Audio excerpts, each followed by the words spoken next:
Hello and welcome to the Album Man, and today I'm going to be reviewing Clockwork Angels by Rush. And as you can see, I have the poster of it behind me as I got the Classic Rock Fan Pack edition of it.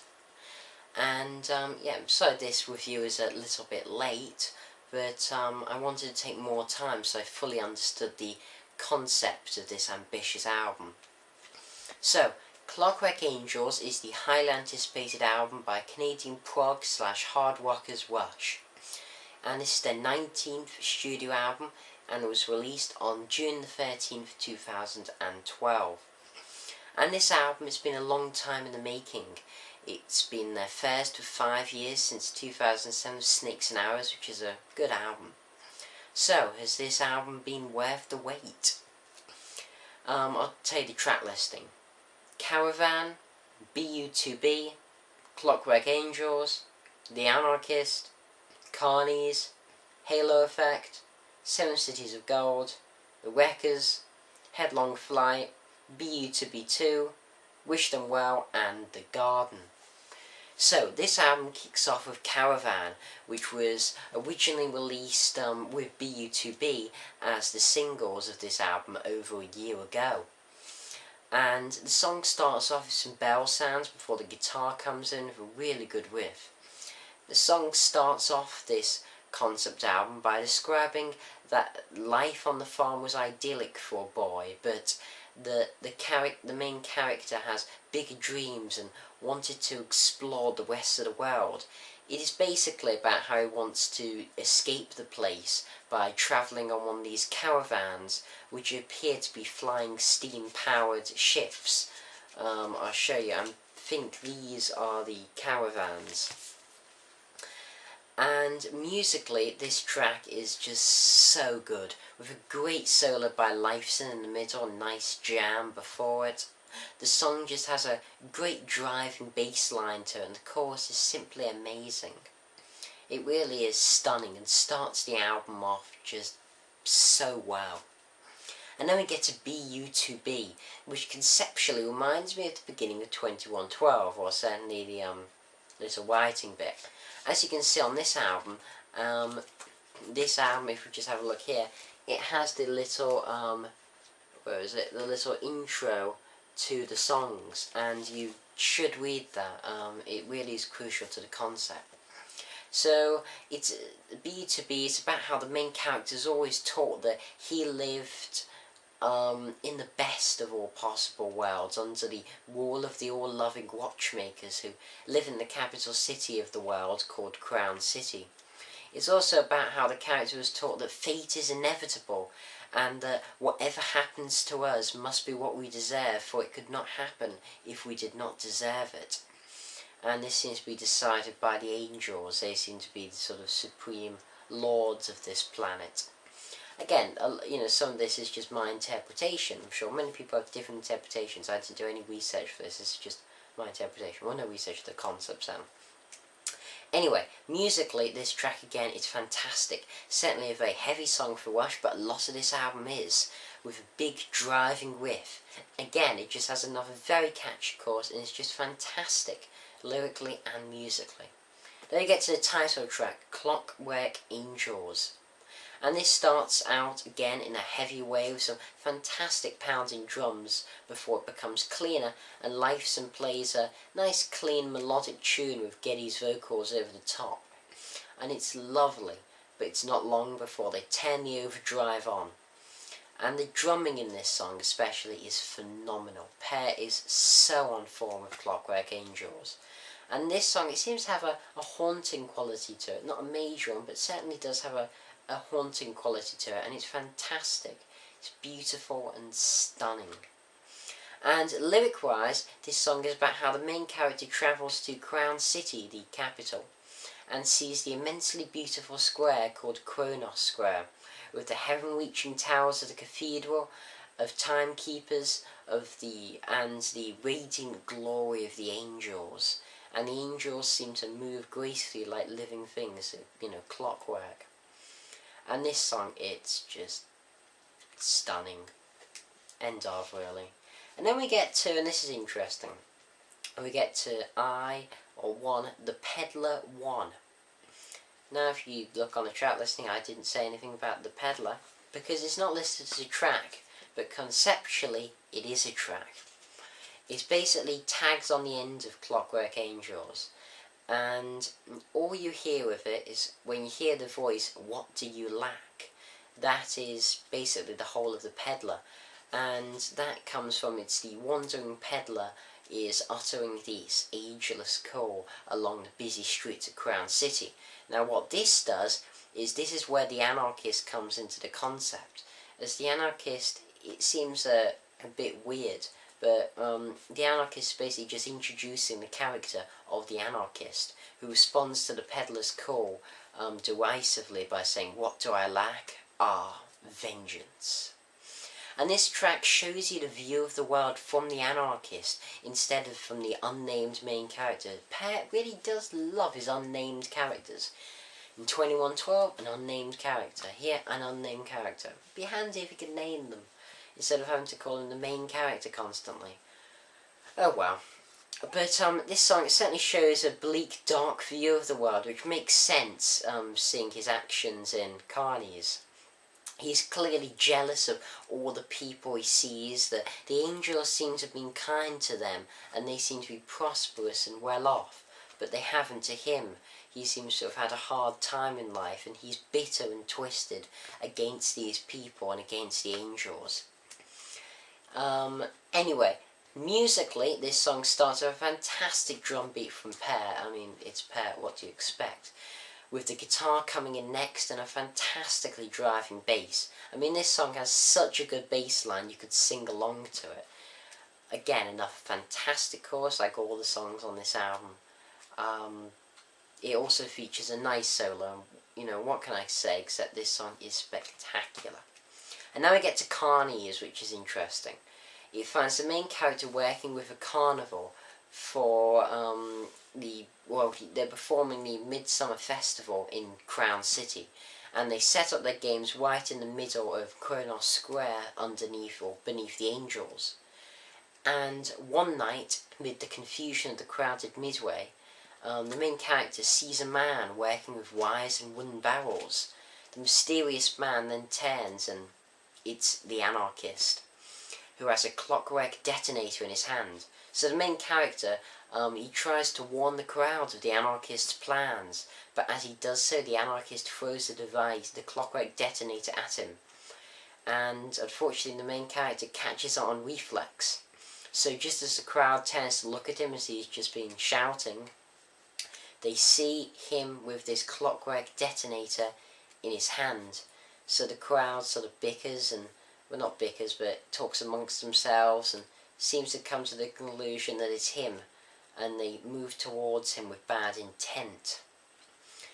Now musically, this song, it starts out with some carnival sounds and children laughing before Lifeson's riff comes in, and then the song transcends towards another, such a catchy chorus. Again, this song has a lovely fitting solo to it, and overall the song follows the high bar of consistency that Rush set on this album. And it is amazing. And the song, it really just tells the story it's meant to so well lyrically. Then we get to Halo Effect, the second shortest song on the album, at just over 3 minutes. And this follows the story of the main character falling in love with one of the acrobats that he works with in the travelling carnival. And he describes her as very different from the girl he left behind. And the main character understands that he had only pretended that the girl who he left behind was right for him. He then follows the acrobat obsessively until she lets him be with her. But soon afterwards, she rejects him. And then he comes to the realization that he has created an ideal of a perfect soulmate that he keeps trying to graft onto her. And it seems the girl he left behind as well.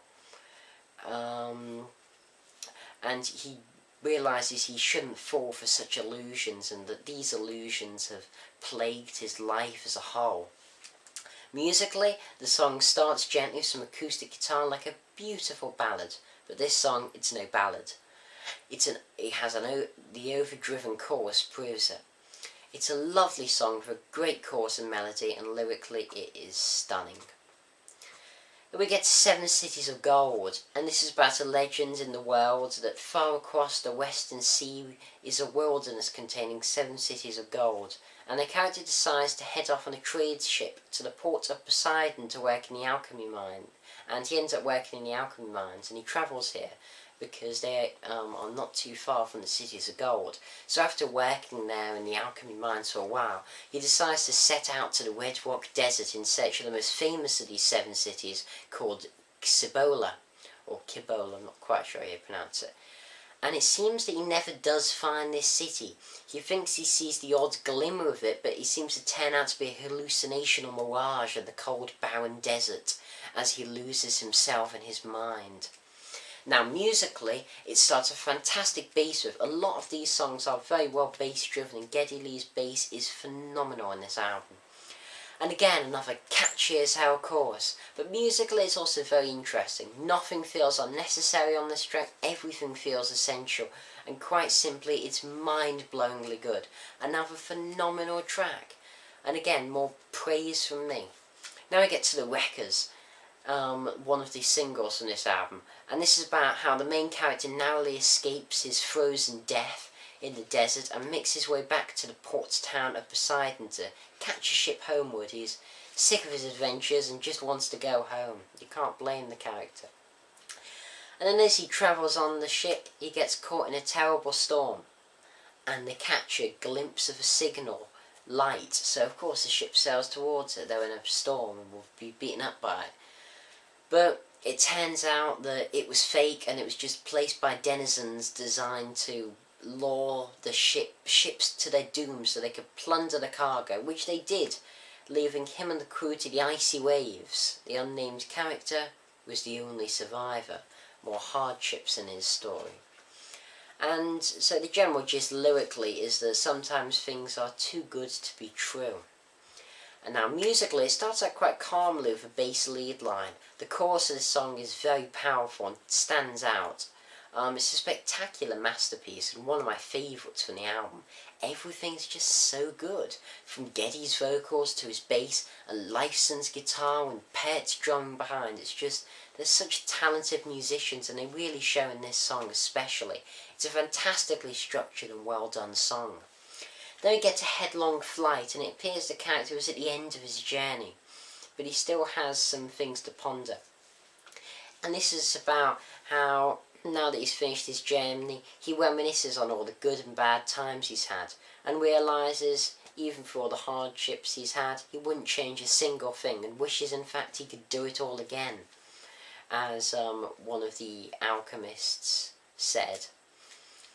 And yeah, the song starts out with a snare-driven beat on the drums and a lovely melody on the guitar from Alex over the top before Geddy's fantastic voice comes in. And this song, it's the main single from the album, and you can tell why, because it's probably the best track on this album. It has a fantastically catchy chorus, again, combined with fantastically interesting, diverse music, and then the drum solo in the song is particularly amazing. It suits the song like a it fits the song like a sleeve, and it's awe-inspiring, along with Lifeson's solo that follows it.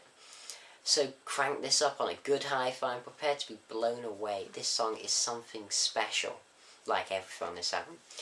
Then we get to The Peddler 2. Now, this is interesting because it's a silent track, and again, not listed as a track. And it's silent. You only know by reading the good old booklet. But again, the peddler utters his ageless call, "What do you lack?" And B2B2, the shortest song on the album, coming in at only 1 minute 28 seconds, is a response to this. And you see, the character, when he hears this call, it sparks an inner monologue inside himself, and he starts reflecting about all he has lost, about the pain, the disillusion, and lack of faith in greater powers. Even though he only believes in the exchange of love, he realizes that he still follows the childhood reflex, and quote marks, "I was brought up to believe." And this song really does just consist of Geddy's voice over some strings, but still, it's a lovely, lovely piece of music, and certainly nothing to be sneered at. And now we get to Wish Them Well, which is about how the main character resists feeling defeated or cynical, even though he's been victimised, bereaved and disappointed at seemingly every turn. He realises that the best response to the people who wronged him is to get away from them and just wish them well. Why carry the, anger in your heart? That's what the song's about. And the song starts with the chorus, interestingly, on top of a driving guitar. Again, another very good song with a very good chorus and very good music. A fantastic song. And the last track on this album is The Garden. And this is about how the main character read a story from another timeline about a character named Candide. I think that's how you say it. And this character also survived a series of harrowing misadventures and tragedies before settling down on a farm. And when Candide was listening to a philosophical rant one day, he replied, "That is all very well, but now we must tend our garden." And the main character interprets this and realises that he has arrived at the same point in his life, and that the metaphorical garden is for the acts and attitudes of a person's life, and that the treasures inside this garden are love and respect. And he realises that the gathering of love and respect from himself and others has been the real quest of his life, and he must now tend his garden. And musically, this song is a ballad. It is a true, pure, simple ballad. That's it. Starts with an acoustic guitar with Geddy's voice over the top, some lovely strings behind it, and that's pretty much all it is for the rest of the song. Yes, there is some drums and there is a bit of electric guitar, but all of it very clean and simple. And this song, it's truly a beautiful, haunting ballad, one of the most beautiful pieces of music Rush have ever written, along with a fantastic solo by Lifeson that captures the haunting emotional quality. This song is perfect. It's a magnificent song, and it's a perfect end to, yes, a perfect album. Have I said one negative thing about this album? No, everything I've said is fantastic chorus, fantastic music, fantastic this, fantastic that. So what else can I give it but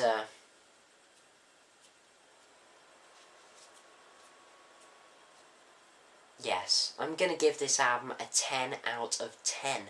What else can I give this? This is Rush's best album. It's the best of this year, definitely, and there have been some fantastic releases this year. Flying Colours self-titled debut album, The Reticence, Le Temps du Tree 2, Shinedown's new album, Slash, just so many good releases, Adrenaline Moss, but this tops them all. This is a classic album, will surely go down in rock history as one of the great concept albums and great rock albums. This is Rush at its best, this is rock at its best, this is music at its best. Buy this album and enjoy. This has been the Album Man. Thanks for watching, comment, rate, subscribe, and as usual, long live rock and roll.